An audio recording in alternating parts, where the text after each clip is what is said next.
राधे राधे दोस्तों, कैसे हैं आप सब। मैं हूं कुणाल सर और स्वागत है आपका मेरे YouTube channel the Kunal sir पे। जैसे कि हमने पहले नंबर सिस्टम के 2 लेक्चर कंप्लीट कर लिए हैं।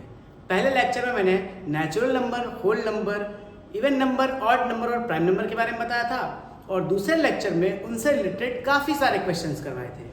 आज है हमारा लेक्चर नंबर 3 और हम उसके आगे क्लास कंटिन्यू करते हैं। प्राइम नंबर के बाद बारी आती है कंपोजिट नंबर की। आइए तो स्टार्ट करते हैं हम लोग कंपोजिट नंबर से।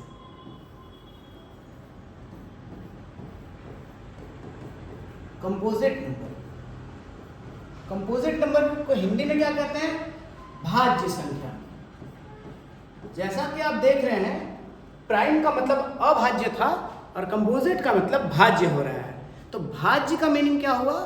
वैसे नंबर्स जिसके 2 से ज्यादा फैक्टर हैं, उन सारे नंबर्स को हम लोग कंपोजिट नंबर कहेंगे। जैसे कि फर्स्ट नंबर हमारा 4 है।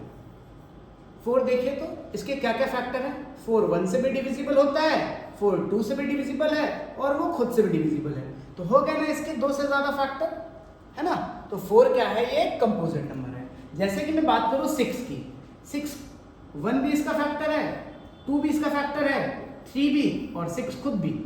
तो इसके 2 से ज्यादा फैक्टर हो गए। तो ये भी क्या है? एक कंपोजिट नंबर है। मैं बात करूं 8 की, 8 भी 1 के टेबल में भी आता है, 2 के टेबल में भी, 4 में भी और 8 में भी।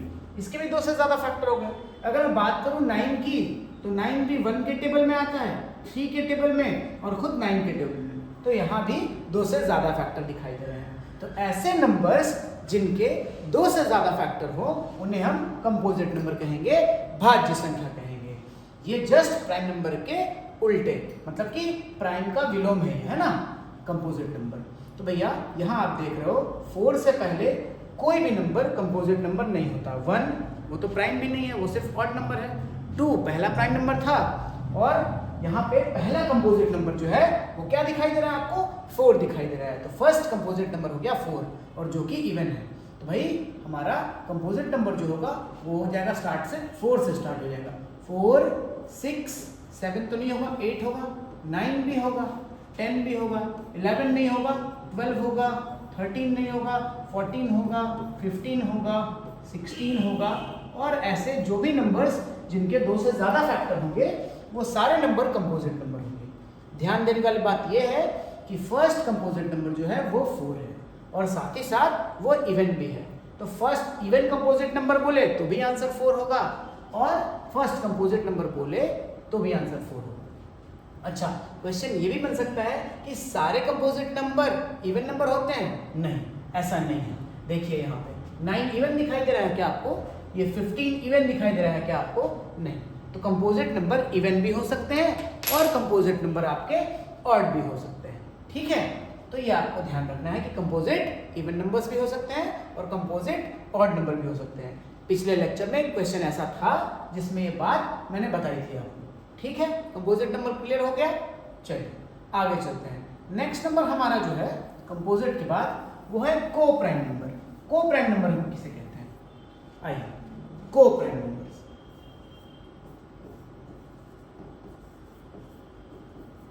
को प्राइम नंबर्स, इसे हिंदी में सहअभाज्य कहते हैं। सहअभाज्य संख्या, सहअभाज्य संख्या, सहअभाज्य संख्या। सहअभाज्य संख्या कभी एक नंबर नहीं हो सकती है। मींस कि इसके लिए 2 नंबर्स का पेयर होना जरूरी है, मतलब 2 संख्याओं का युग्म होना जरूरी है। जैसे कि मैं लिखूं 3 और 5, तो सहअभाज्य संख्या ऐसी 2 संख्याएं का पेयर होता है, ऐसी 2 नंबर्स का पेयर होता है जिनका HCF 1 हो। जिनका HCF क्या हो? जिनका HCF 1 हो। इट मीन्स कि ये लोग किसी सेम नंबर से डिवाइड ना होते हो। समझ में आया? किसी सेम नंबर से ये लोग डिवाइड ना होते हो। क्या 3 और 5 1 के अलावा किसी भी नंबर से डिवाइड हो रहे हैं? जैसे मैं लिख दूं यहाँ पे 6 और 8, तो आप बोलोगे सर हाँ, ये दोनों नंबर 2 से डिवाइड हो जाएंगे, 2 से 3 टाइम्स और 2 से 4 टाइम्स। तो भाई क्योंकि ये डिवाइड हो जा रहे हैं तो इसलिए ये दोनों नंबर का HCF जो है वो 2 है ना।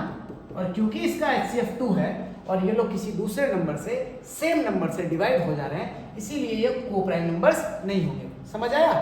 को प्राइम नंबर वैसे नंबर को बोलेंगे जब दोनों नंबर किसी सेम नंबर से ना कट रहे हो तो उन्हें हम को प्राइम कहेंगे, है ना। और अगर डेफिनेशन बोलना हो तो बस आप ये समझेंगे कि दो ऐसे नंबर्स का पेयर जिनका HCF 1 है ना। HCF 1 का मतलब क्या हुआ, किसी सेम नंबर से वो लोग नहीं कटते हैं, यही ना हुआ। अच्छा, ध्यान देने वाली बात ये है कि यहाँ पर दोनों नंबर प्राइम हो ऐसा कंपलसरी नहीं है। जैसे मैं लिख दूं एक नंबर 6 और एक नंबर 7, तो आप देखोगे कि 6 जो है वो प्राइम नंबर तो है नहीं, 6 तो 2 से डिविजिबल है, लेकिन 2 से दोनों नंबर तो डिविजिबल नहीं है ना, इसीलिए ये को प्राइम नंबर होंगे। को प्राइम नंबर में दोनों नंबर का प्राइम होना जरूरी नहीं है। जैसे मैं और एग्जांपल ले लूं, मैं नंबर ले लूं 15 और 22। देखो 15 और 22 किसी सेम नंबर से कटते हैं क्या? 2 से, 3 से, 5 से, किसी भी सेम नंबर से दोनों नंबर कटते हैं क्या? नहीं ना, मतलब इनका HCF 1 है तो ये दोनों को प्राइम हुए। लेकिन क्या दोनों प्राइम नंबर हैं? तो नहीं भाई, ये 3 से भी डिविजिबल है और 5 से भी डिविजिबल है ना। ये भाई देख लो 2 से भी डिविजिबल है, 11 से भी डिविजिबल है। तो ये लोग खुद अकेले अकेले किसी से भी डिविजिबल हो सकते हैं, चलेंगे, बट दोनों सेम नंबर से डिविजिबल नहीं होंगे।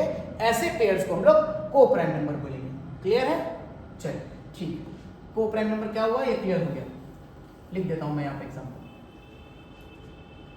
एग्जाम्पल हो गया हमारा 2, 3, 5, 11, 15, 22 और ऐसे भी जो एग्जाम्पल्स जिनका HCF 1 होता है और आपस में ना कटते हैं उन्हें हम को प्राइम नंबर्स कहेंगे।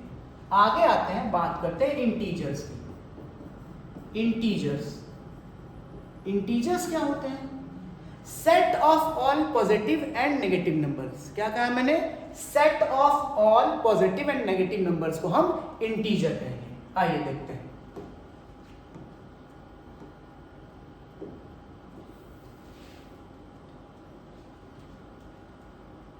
यहां रह गया 0, 0 के बाद 1 है, 2 है, 3 है, 4 है और ऐसे ये चलता रहेगा इन्फिनिटी तक। ये सारे नंबर्स पॉजिटिव नंबर है, मतलब धनात्मक संख्याएं हैं। और 0 के लेफ्ट साइड अगर हम पीछे बढ़ेंगे तो -1, -2, -3, -4 एंड सो ऑन, ऐसा चलता रहेगा। तो ये जो आपको नंबर दिखाई दे रहा है ये सारे नंबर पॉजिटिव नंबर है, आगे ऐसे ही चलते रहेंगे। और इधर जो आपको दिखाई दे रहा है ये सारे नंबर नेगेटिव नंबर है और इधर ये नेगेटिव नंबर का सेट। तो ये कंप्लीट नेगेटिव नंबर और पॉजिटिव नंबर दोनों के कंप्लीट सेट को विथ 0 को लेकर हम इंटीजर कहते हैं। समझ में आया? Set of all negative and positive numbers including 0, इन्हें हम क्या कहते हैं? इन्हें हम इंटीजर्स कहते हैं। हिंदी में इसे पूर्णांक कहते हैं। क्या कहते हैं? पूर्णांक। मेरी हिंदी थोड़ी गड़बड़ है तो उसे इग्नोर करेंगे, बस आप वर्ड्स पे ध्यान देंगे मैं क्या बोल रहा हूँ, ठीक है। तो हिंदी में इसे पूर्णांक कहते हैं। तो क्या हुआ पूर्णांक? वैसी संख्याएं भैया जो धनात्मक संख्याओं का सेट और ऋणात्मक संख्याओं का सेट अगर पूरा मिला दें 0 के साथ तो इसे हम इंटीजर्स या पूर्णांक कहेंगे। ध्यान दीजिए 0 जैसे कि ये पॉजिटिव का सेट है, ये नेगेटिव का सेट है। 0 जो है नॉन नेगेटिव और नॉन पॉजिटिव होता है, मतलब 0 ना ही पॉजिटिव है ना ही नेगेटिव है, ये बिल्कुल न्यूट्रल है। जैसे चार्ज होते हैं ना पॉजिटिव, नेगेटिव और न्यूट्रल, उसी तरीके से 0 जो है बिल्कुल न्यूट्रल है, ना ये पॉजिटिव होता है ना ये नेगेटिव होता है। आप ये ध्यान रखेंगे, इससे भी क्वेश्चन बन सकते हैं, ठीक है। इंटीजर्स के बाद हम लोग आते हैं डेसिमल। डेसिमल, ठीक, डेसिमल के बारे में भाई, डेसिमल किन्हें कहते हैं? आपको पता है कि जब कोई संख्या किसी दूसरी संख्या से अगर पूरी तरह विभाजित ना हो तो जो वैल्यू आता है उसे हम दशमलव कहते हैं। जैसे कि मैं बात करूं, अगर हम 10 को 3 से डिवाइड करें तो क्या ये पूरी तरीके से विभाजित हो जाएगा? 3 से 3 टाइम्स में 9, 1 रिमाइंडर बचेगा, पॉइंट देंगे फिर से 0 आ जाएगा, 3 से 9 फिर 1 रिमाइंडर बचेगा और ये चलता चला जाएगा। तो ऐसे नंबर्स को हम डेसिमल नंबर बोलेंगे। हम ऐसे बोले कि 5 को 2 से डिवाइड करते हैं तो 2 से 2 टाइम्स में 4 हो गया, यहाँ 1 बचा, आप यहाँ पे पॉइंट दोगे तो यहाँ पे 0 आ जाएगा और 5 टाइम्स में ये 10 कंप्लीट डिविजिबल हो जाएगा। तो भाई 2 से 5 जो है 2 से कंप्लीटली डिविजिबल नहीं है, लेकिन डेसिमल फॉर्म में डिविजिबल हो रहा है, तो इन्हीं को डिविजिबिलिटी रूल से डेसिमल कहते हैं, ठीक है। आइए, तो डेसिमल के 2 टाइप हैं, एक डेसिमल का टाइप है, इसको हम लोग टर्मिनेटिंग बोलते हैं और दूसरे को नॉन टर्मिनेटिंग कहते हैं। Terminating and non terminating. आइए एक एक करके दोनों को डिस्कस करते हैं। नॉन टर्मिनेटिंग,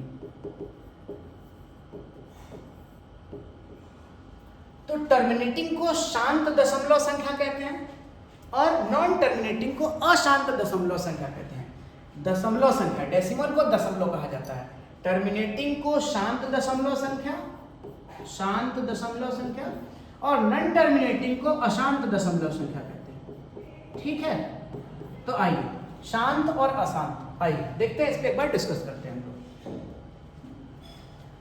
तो अगर मैं लिखूं 5 और इसको 2 से डिवाइड करता हूं तो 2 2 ज़ा 4, 1 रिमाइंडर पॉइंट दिया हमने, 0 आया यहाँ पे, 2 5 ज़ा 10 और ये कंप्लीटली डिवाइड हो गया, है ना। तो क्या अब इसके आगे भी मुझे जाने की जरूरत है क्या? नहीं। अब डेसिमल जो है यहाँ पर जाकर टर्मिनेट हो गया, मतलब रुक गया, अब ये आगे इससे नहीं जाएगा।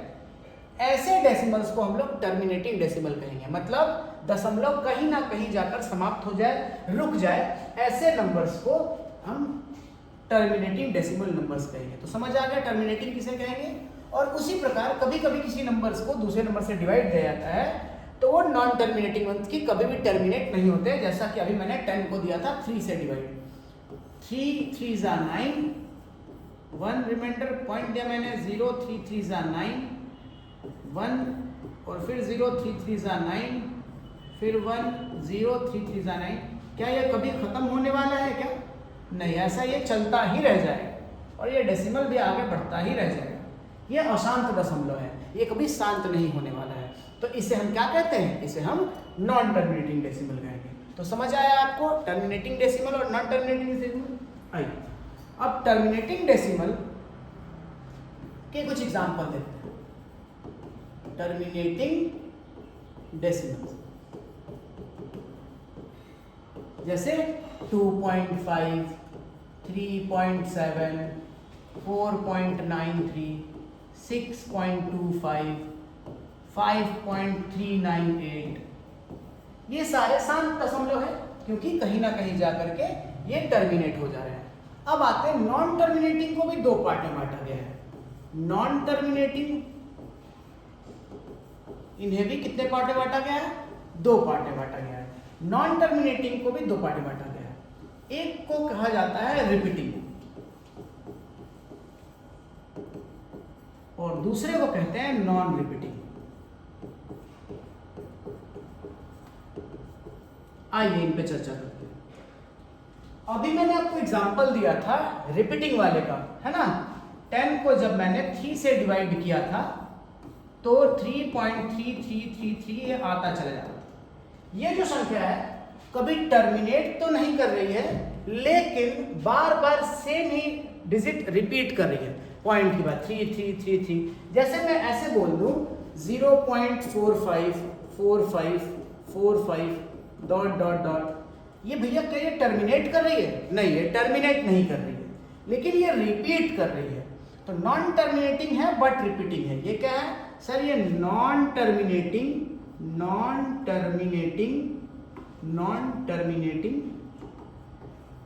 बट रिपीटिंग नंबर है। कैसा नंबर है ये?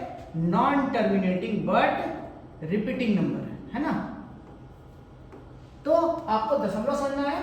Non terminating but repeating numbers, इन्हें बोलते हैं हम ऐसे नंबर्स जो कभी दशमलव के बाद खत्म ना हो लेकिन बार बार सेम संख्या रिपीट होती रहे, इसको हम non terminating but repeating numbers कहते हैं।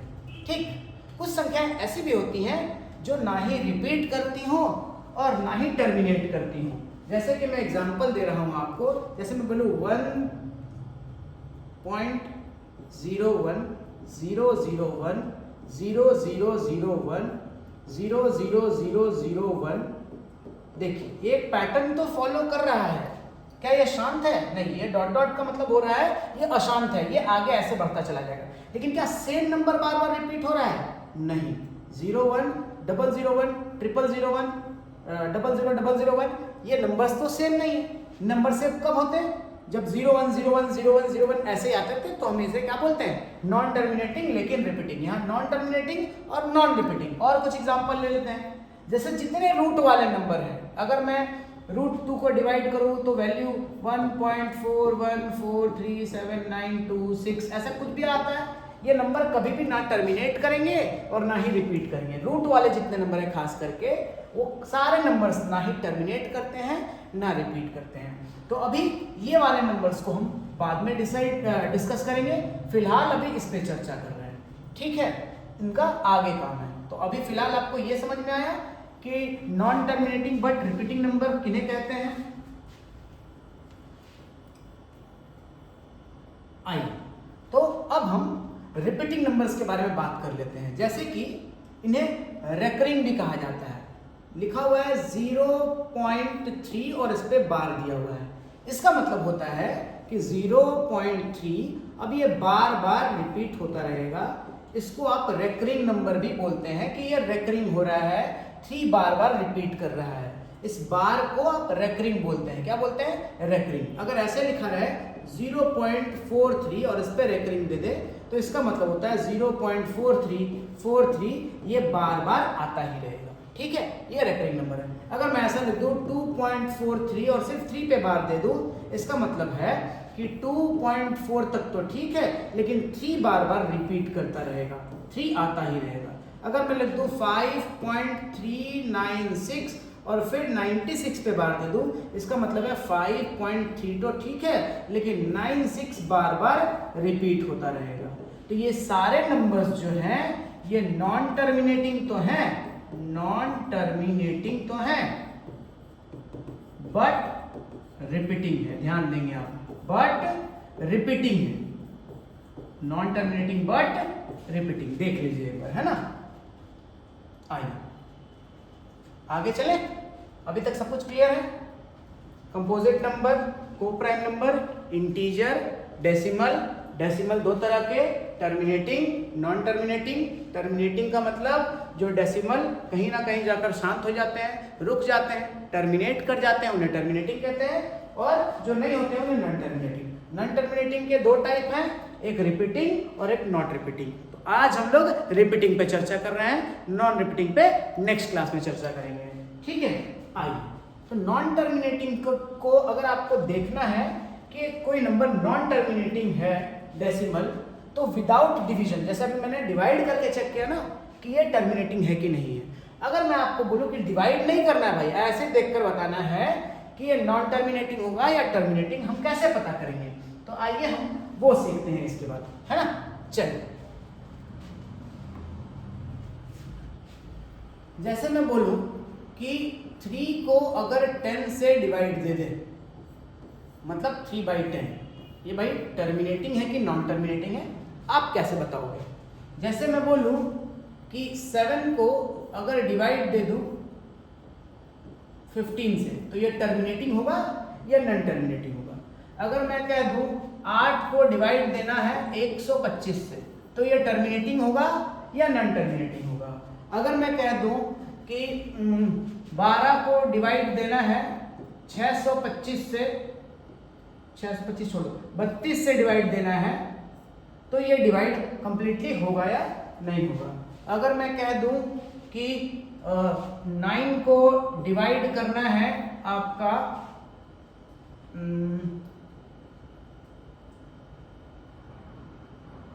160 से, तो ये डिवाइड होगा कि नहीं होगा? कंप्लीटली डिविजिबल मतलब टर्मिनेटिंग होगा या नहीं होगा? आइए चेक करते हैं। क्या इसका रूल है? विदाउट डूइंग लॉन्ग डिवीजन हमें चेक करना है कि ये सारे डेसिमल्स जो आने वाले हैं ये टर्मिनेटिंग आएंगे या नॉन टर्मिनेटिंग। इसका कैसे इसे सॉल्व करते हैं? सबसे पहले इसको हम न्यूमरेटर कहेंगे और इसको हम डिनोमिनेटर कहेंगे। ये हमारा न्यूमरेटर है और ये हमारा डिनोमिनेटर है, ठीक। आपको पता है ऊपर वाले को अंश कहा जाता है और नीचे वाले को हर कहा जाता है। तो अगर यहाँ पर मैं इस डिनोमिनेटर को ब्रेक करूं तो ये हो जाएगा 2 × 5, होगा ना भाई? आप ये रूल याद रख लो, जब भी denominator 2 to the power m और 5 टू द पावर n ऐसा आए, ऐसे फॉर्म में आए, 2 to the power m into 5 to the power n। इसका मतलब नीचे 2 और 5 अगर ये दिखाई दे रहे हैं, इनके अलावा और कोई नहीं, इनके अलावा और कोई नहीं दिखना चाहिए। या तो 2 दिखना चाहिए या 5 दिखना चाहिए या तो दोनों दिखने चाहिए, तभी वो नंबर टर्मिनेटिंग होगा। जैसे यहाँ आपको नीचे जो 10 है वो 2 और 5 दोनों मिलकर बना हुआ है, और तीसरा कोई नंबर 3, 5, 7, 3, 7 ये सब कुछ नहीं दिखाई दे रहा है ना।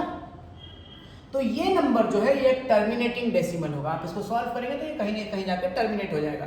0.3 इसका वैल्यू आता है। ठीक, आइए थोड़ा और क्लियर करते हैं। जैसे कि हम 7/15 अगर करें तो 15 7 का ठीक है, 15 को हम ब्रेक करें तो 3 इंटू 5 होता है। तो यहाँ हमें 5 टू द पावर 1 तो दिखाई दे रहा है, लेकिन 2 का कोई फैक्टर दिखाई नहीं दे रहा है। 2 नहीं भी रहता तो समझ जाते हैं हम लोग कि चलो 2 का पावर 0 है, नहीं रहेगा 2। लेकिन ये 3 हमारे रूल में 3 फिट नहीं हो रहा है। मैंने आपको बोला कि डिनोमिनेटर में या तो सिर्फ 2 होना चाहिए या तो सिर्फ 5 बनना चाहिए, या तो 2 और 5 दोनों बने, इसके अलावा कोई भी फैक्टर नीचे नहीं होना चाहिए, तभी वो टर्मिनेटिंग होगा। लेकिन यहाँ तो हमें 3 दिखाई दे रहा है, तो आप 7 को 15 से डिवाइड करोगे, ये हमेशा नॉन टर्मिनेटिंग आएगा। ये कभी भी कंप्लीटली डिविजिबल नहीं होगा। 100% ये कंप्लीटली डिविजिबल नहीं होगा, ये हो जाएगा। आइए इसे ट्राई करते हैं, इसे थोड़ा साइड कर लेते हैं पहले, इसे ट्राई करते हैं। ये क्या है भाई, 8/125 है। भाई 125 को आप ब्रेक करोगे तो आपको पता है कि 5 इंटू 5 इंटू 5 ऐसा मिलता है। तो मैंने कहा था कि डिनोमिनेटर में या 2 का फैक्टर मिले सिर्फ, या सिर्फ 5 का मिले, या 2 और 5 दोनों का फैक्टर मिले, तभी ये टर्मिनेटिंग होगा। तो यहाँ भाई दिख तो रहा है 5 टू द पावर 3, 5 का पावर 3 दिख रहा है, 2 नहीं भी दिखे तो भी चलेगा, ये टर्मिनेटिंग है। ठीक है, आप इसका वैल्यू निकालोगे तो इसका टर्मिनेट कहीं ना कहीं जाके ये डेसिमल टर्मिनेट हो जाएगा। चलिए इसको देखते हैं। 12/32। भाई अभी तो ऐसे छोटा हो जाएगा, इसे काटूं तो कट जाएगा ये, लेकिन ऐसे भी देख लो आप, ऊपर 12 है, नीचे 32 को आप ब्रेक करोगे तो 2 टू द पावर कितना होगा, 2 दूनी 4 दूनी 8 दूनी 16 दूनी 32, 2 टू द पावर 5। मैंने कहा था कि अगर सिर्फ नीचे 2 रहे तो भी टर्मिनेटिंग, 5 रहे तो भी टर्मिनेटिंग, 2 और 5 दोनों रहे तो भी टर्मिनेटिंग, इसके अलावा कोई रहे तो नॉट टर्मिनेटिंग नहीं होगा, नॉन टर्मिनेटिंग। तो आइए यहाँ पे सिर्फ 2 दिख रहा है मुझे, 5 नहीं दिख रहा है। 5 नहीं दिख रहा है, कोई बात नहीं, 5 का पावर 0 होगा, दिखाई नहीं दे रहा है, इससे क्या मतलब है, किसी का भी पावर 0 होने से वो वैल्यू 1 हो जाता है। लेकिन ये भी इसी फॉर्म में है, देख लो 2 टू द पावर समथिंग दिख रहा है, मैंने मान लिया कि वहाँ 5 टू द पावर 0 होगा, दिखाई नहीं दे रहा है, तो इस फॉर्म में वो दिखाई दे रहा है, इसीलिए टर्मिनेटिंग है। यहाँ भी सिर्फ 5 दिखाई दे रहा था आपको कि भाई 8/5 का क्यूब है, आगे मैं 2 टू द पावर 0 लिख दूं तो कोई फर्क नहीं पड़ता, क्योंकि किसी भी चीज का पावर 0 मतलब 1 होता है। ये भी इस फॉर्म में आ गया, इसीलिए टर्मिनेटिंग है। ये भी इस फॉर्म में, इसीलिए टर्मिनेटिंग है। यहाँ इस फॉर्म में ये नहीं है क्योंकि इसके पास 3 है, इसीलिए नॉन टर्मिनेटिंग है। ठीक, आइए इस नंबर को चेक करते हैं। ये है भाई 9/160 को आप ब्रेक करोगे, आओ कहीं ब्रेक करके देख लेते हैं। आइए यहाँ ब्रेक करते हैं। 160 को ब्रेक करो, 2 के टेबल में कितनी बार में, 80 बार में, 2 के टेबल में 40, 2 के टेबल में कितना 20, 2 के टेबल में 10, 2 के टेबल में 5। तो भाई 1 2 3 4 5, 2 to the power 5 into 5, 2 to the power 5 into 5। भाई ये भी देखिए 5 टू द पावर 1 कर लेते हैं, ये भी इसी फॉर्म में आ गया, 2 का कुछ पावर और 5 का कुछ पावर। तो ये भी नंबर जो है ये टर्मिनेटिंग है, कहीं ना कहीं जाके इसका दशमलव शांत हो जाने वाला है। मुझे उम्मीद है कि आपको ये कंसेप्ट पसंद आया होगा और आप समझ भी गए होंगे कि टर्मिनेटिंग डेसिमल किसको कहते हैं। तो इनमें से सिर्फ ये जो रहा ये नॉन टर्मिनेटिंग है, क्योंकि इसके पास 2 और 5 के अलावा भी एक फैक्टर है जो 3 है, इसीलिए नॉन टर्मिनेटिंग है। बाकी सारे नंबर्स दशमलव के बाद कहीं ना कहीं जाकर शांत हो जाएंगे। ठीक है, चलिए आगे चलते हैं। आगे हम देखेंगे कि जितने भी रेकरिंग वाले नंबर हैं उन रेकरिंग वाले नंबर्स को हम कैसे p/q के फॉर्म में चेंज करेंगे। रेकरिंग वाले नंबर को जैसे मैं लिखूं 0.3 पे बार, क्या आपको पता है कि इसे p/q के फॉर्म में कैसे चेंज करेंगे? इसे p/q के फॉर्म में चेंज करना है, ध्यान रखिए, p/q के फॉर्म में चेंज करना है ना, मैंने इसे रैशनल नंबर में चेंज कर देना है आपको। ठीक, आपको पता है क्या? अगर पता है तो आप कमेंट में बताएं। क्लास 9 का ये सवाल है, 9 में ये क्वेश्चन देखने को मिलता है कि 0.3 पे रेकरिंग इसे चेंज करना है किस फॉर्म में, P बाई क्यू के फॉर्म में है, तो आप चेंज करके दिखाइए।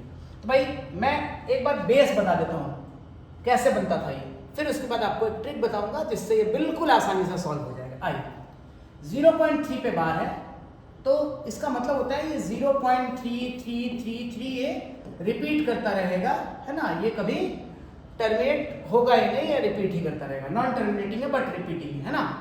तो हम लोग क्या करते थे, हम लोग इसको P बाई क्यू बनाने के लिए पहले लिख देते थे कि let 0.3333 dot dot dot be x, इसको हम लोग x मान लेते थे। क्या मान लेते थे कि भैया ये x है ना, इसका मतलब हो गया कि x इज इक्वल टू 0.33 ये चलता रहेगा। फिर ये डेसिमल को यहां से हटाकर यहां लाने के लिए हम लोग एक डिजिट दशमलव को अगर दाएं तरफ खिसकाना हो तो हम दोनों साइड 10 से मल्टीप्लाई करेंगे, इसको भी 10 से मल्टीप्लाई करेंगे तो 10x हो जाता था, और जब इसको 10 से मल्टीप्लाई करते थे तो 3.3333 चलता रहेगा, है ना। अब देखिए ये आप फर्स्ट इक्वेशन मान लो और इसको सेकंड इक्वेशन मान लो। अगर आप दूसरे समीकरण में पहले समीकरण को माइनस करोगे तो देखिए 10x में x घटेगा तो 9x आ जाएगा, और उसी तरीके से 3.333 में 0.33 माइनस होगा तो सिर्फ 3 बच जाएगा, है ना। समझ आएगा क्या मैंने क्या किया, इस दशमलव को एक डिजिट इधर सरकाने के लिए मैंने दोनों साइड 10 से मल्टीप्लाई कर दिया, और जब मैंने ऐसा किया तो इधर 10x हो गया और इधर 3.33 हो गया। अब दूसरे वाले समीकरण में पहले वाले समीकरण को मैंने घटा दिया, है ना, इससे इसको माइनस कर दिया, है ना, क्या कर दिया, माइनस कर दिया। तो इससे क्या हुआ हमारा 10x में x घटा तो 9x आ गया, और इधर 3.33 में अगर ये 0.33 घटा तो ये 3 आ गया, तो x का वैल्यू क्या आ गया 3/9। देखो इसको काट देंगे तो 1/3 हो जाएगा, आ गया नहीं है P बाई क्यू के फॉर्म में, 3/9 आ गया P बाई क्यू के फॉर्म में। समझ आया।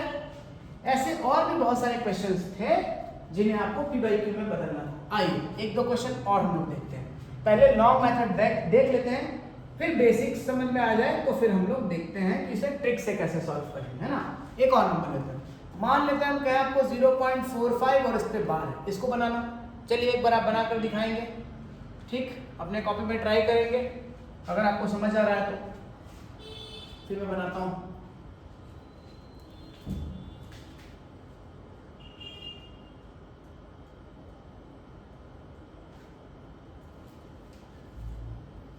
आइए पहले लिखेंगे क्या कि let x is equal to 0.4545, ये चलता रहेगा, है ना। अब देखो जैसे उसमें एक डिजिट रिपीट हो रहा था, यहां पर 2 डिजिट रिपीट हो रहे हैं। अगर दोनों को मैं बाहर करना चाहूँ पॉइंट से तो ये दशमलव यहां लाने के लिए मुझे 100 से दोनों तरफ मल्टीप्लाई करना पड़ेगा। तो मैं इधर से 100 से मल्टीप्लाई करूंगा तो 100x, और इधर 100 से मल्टीप्लाई करूंगा तो 45.4545 ये रिपीट होता रहेगा, ठीक है। अब देखो, अब अगर मैं बोलूं कि सेकंड इक्वेशन में, ये फर्स्ट इक्वेशन है और ये सेकंड, तो सेकंड इक्वेशन में फर्स्ट इक्वेशन को अगर माइनस कर देते हैं हम तो 100 में x माइनस हुआ तो कितना हो गया 99x हो गया, और इधर 45.4545 में 4545 दशमलव के बाद घटा दिया जाए तो सिर्फ 45 बच जाएगा। तो x का वैल्यू कितना आ जाएगा 45/99, कट करके और छोटा कर सकते हो, लेकिन P बाई क्यू के फॉर्मेट में ये आ गया है, ठीक है। चलिए एक और देख लेते हैं, उससे आपको क्लियर हो जाएगा कि बेस क्या था इसका। ये वीडियोस मैं ऐसे बता रहा हूँ कि 9-10 के लिए भी काफ़ी इंपॉर्टेंट हो जाता है ये वीडियो, तो आपके घर पे अगर कोई ऐसे बच्चे हो जो 9-10 के लिए भी प्रिपेयर कर रहे हो तो ये वीडियो देख सकते हैं, है ना। अब मैं एक और नंबर लेता हूँ, ये बनाकर दिखाओ, सिर्फ 3 पे रेकरिंग है, इसका बेस क्या है, इसे हम कैसे बनाएंगे एक बार आप ट्राई करेंगे फिर मैं बताता हूँ।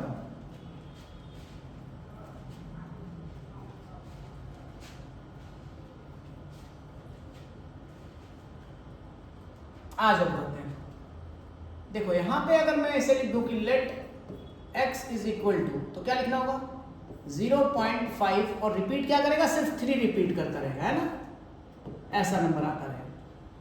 अब जब भी ऐसा क्वेश्चन है कि दशमलव के बाद, डेसिमल के बाद सारे नंबर के ऊपर बार नहीं हो, सारे नंबर रेकरिंग के अंदर ना हो, तो सबसे पहले जो नंबर रेकरिंग से फ्री है उसको बाहर करने के लिए कितना से मल्टीप्लाई करना होगा। जैसे इस 5 को बाहर करना है तो एक डिजिट बाहर करना है तो पहले एक जीरो मतलब 10 से मल्टीप्लाई करते हैं पहले। चलो तो इधर हो जाएगा 10x, उधर कितना हो जाएगा 5.33 रिपीट करता रहेगा।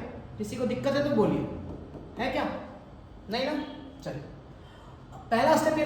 दूसरा स्टेप क्या है? दूसरा स्टेप वही है जो इससे पहले कर रहे थे भाई। जहां से रेकरिंग रिपीट होना शुरू हुआ, जैसे 5 का 3 के बाद रेकरिंग रिपीट हो गया ना, तो यहां तक मुझे बाहर करना है, तो 2 डिजिट बाहर करना है, तो मुझे 100 से मल्टीप्लाई करना पड़ेगा, तो दोनों डिजिट बाहर हो जाएंगे। तो आइए दोनों तरफ 100 से मल्टीप्लाई करेंगे, तो इधर कितना हो जाएगा 100x और उधर कितने हो जाएंगे, ये 53 बाहर आ जाएगा और 0.33 आता रहेगा, फिर ये रिपीट होता रहेगा।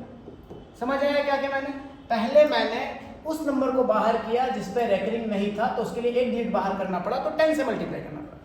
फिर मैंने उस डिजिट तक बाहर किया जहां तक जाकर रेकरिंग रिपीट होना स्टार्ट किया, मतलब कि 53, फिर तो 33 रिपीट हो गया, तो उसके लिए 2 डिजिट बाहर करने के लिए मैंने 100 से मल्टीप्लाई किया। अब भाई इस इक्वेशन में इस इक्वेशन को माइनस कर देंगे, मतलब जिसको मान लो अगर ये फर्स्ट है और ये सेकंड इक्वेशन है, तो सेकंड में फर्स्ट माइनस करेंगे। इस बार वैल्यू आएगा 90x इज इक्वल टू 53.333 में 5.33 घट जाएगा, तो आंसर आ जाएगा 48। तो x का वैल्यू कितना हो गया 48/90। ये क्लियर हुआ? चलो अगर ये क्लियर है तो अब आप बेस समझ गए हो। ऐसे करके कोई भी नंबर को आप बना सकते हो p/q के फॉर्म में, है ना? जैसे कि मैं बात करूं एक और नंबर 0.457 और मैं बोल दूं कि 57 पे बार, तो कैसे करेंगे? थोड़ा जल्दी करते हैं इस बार, है ना? सबसे पहले लिखूंगा कि x का वैल्यू दिया हुआ है 0.457 और 57 पे बार है, तो 57 रिपीट होता रहेगा। सबसे पहले जिस पे रेकरिंग नहीं है उसे बाहर करना है, मतलब 4 को, मतलब एक डिजिट बाहर करना है, तो 10 से दोनों साइड मल्टीप्लाई करेंगे, तो 4.5757 आता रहेगा ये, है ना? फिर देखेंगे कहाँ तक रिपीट हो रहा है, तो 457 के बाद रिपीट होना स्टार्ट हुआ है, 3 डिजिट बाहर करना है, तो 3 के लिए 3 डिजिट 0 से मल्टीप्लाई करना, मतलब 1000 से मल्टीप्लाई करेंगे, इधर भी और इधर भी, तो 457 हो जाएगा और 0.5757 आता रहेगा, है ना? अब इसमें इसको माइनस कर देंगे, ये फर्स्ट इक्वेशन है और ये सेकंड इक्वेशन है। सेकंड में फर्स्ट को माइनस करेंगे, तो 1000 में 10 माइनस होगा तो 990 हो जाएगा, 990x हो जाएगा, और इसमें ये माइनस होगा तो ये तो पूरा 0 हो गया। 457 में 4 माइनस करेंगे तो 453 हो जाएगा। x का वैल्यू कितना हो जाएगा 453/990। समझ आ गया? ये था हमारा बेस। तो आइए, अभी आपको लग रहा होगा सर क्या बता रहे हैं, इतना बड़ा मैथ्स बनाएंगे हम लोग एग्जाम में तो कैसे चलेगा, टाइम कैसे मैनेज होगा? नहीं, ऐसे बिल्कुल नहीं बनाना है। ये तो बस आपको इससे बताया जा रहा था कि आप बेस समझ लो कि आखिर हो क्या रहा है, क्यों ऐसे आंसर्स आते हैं, है ना? ये आप आंसर्स देख लो। अब इन्हीं तीनों नंबर्स को मैं यहाँ पे लिखता हूँ। अभी मैंने बताया था आपको एक 0 पॉइंट